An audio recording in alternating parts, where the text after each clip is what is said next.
We are not going to bust the door down, guns blazing, and get into a deadly force situation. That's not going to happen. A charged up police chief says that's the challenge of going after a guy with several arrest warrants. He said that they've been trying to safely arrest that guy for 6 months, but while they were waiting, he did this to his neighbor.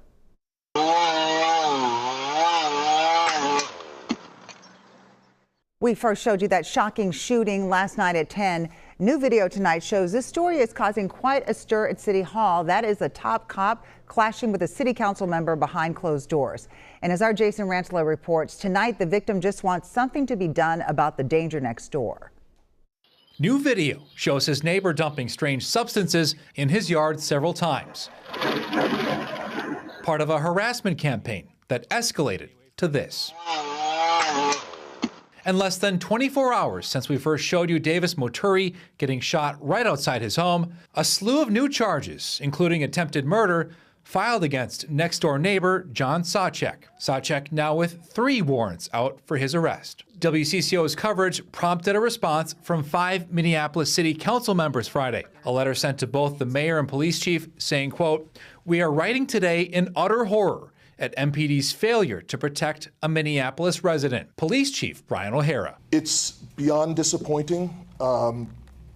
I did not receive one single phone call from an elected official asking for facts. During that impromptu press conference, the chief also said this. In addition, the situation escalated in part by actions that were precipitated by the victim.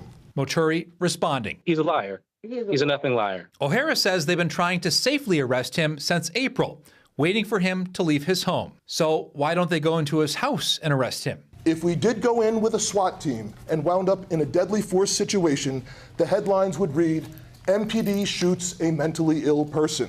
The police chief just came out and said he cares more about optics. Council member Andrea Jenkins followed O'Hara after the press conference. Please, sir, I sent you an email this morning at 8:30 about this situation, asking for facts. I have not, I heard from You have my phone number, you can call me. You want to talk. So you don't respond to emails? We have to take violent criminals off the street. So I'm not a police officer. I don't know how that gets done, but I know it needs to get done.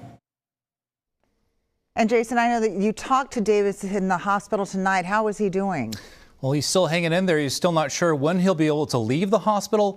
He's still dealing with bleeding in his lungs, and that bullet is, of course, still inside him. And once he's out of the hospital, he's not sure where he and his wife will go since they don't feel their home is safe because, of course, their neighbor is still there, Amelia. All right, Jason, thank you.